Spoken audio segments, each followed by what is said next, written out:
বাজিতপুর নিকলি আসলে শেখ মুজিবুর ইকবাল সাহেবকে মনোনয়ন দেওয়া হয়েছিল, আর সেই মনে পরিবর্তন করা হয়েছে। আমরা বলতে চাই, শেখ মুজিবুর ইকবাল সাহেব হলেন বাজিতপুর নিকলির গণমানুষের নেতা। শেখ মুজিবুর ইকবাল সাহেব হলেন কেন্দ্রীয় নির্বাহী কমিটির অন্যতম সদস্য। শেখ মুজিবুর ইকবাল সাহেব হলেন কিশোরগঞ্জ জেলা বিএনপির সাবেক ভারপ্রাপ্ত সভাপতি।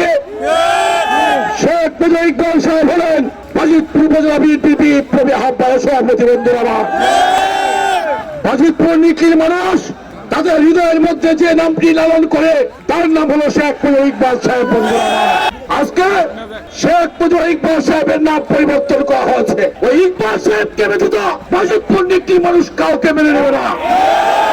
তারেক রহমান সাহেব, আপনার প্রতি আমাদের আহ্বান, আপনি হন আমাদের আশা এবং প্রশাসন। আমাদের সমস্ত কিছু চাওয়া এবং পাওয়া আপনার কাছে, আমাদের সমস্ত চাওয়া পাওয়া বেগম খালেদা জিয়ার কাছে। কারণ আপনারা হলেন বাংলাদেশ জাতীয়তাবাদী দলের কর্ণধার। আজকে বাংলাদেশ জাতীয়তাবাদী ছাত্র দলটা করতে করতে আজকে বিএনপি করি।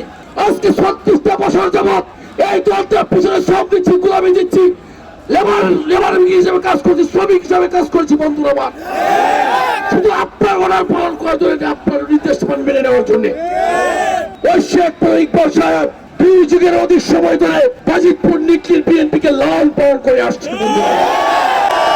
আজকে শেখ মুজিবুর ইকবাল সাহেব বাজিতপুর নিকলি থেকে নির্বাচন করবেন, কারণ একমাত্র বাজিতপুর নিকলি থেকে নির্বাচন করার একমাত্র দাবি হল শেখ মুজিবুর ইকবাল সাহেব।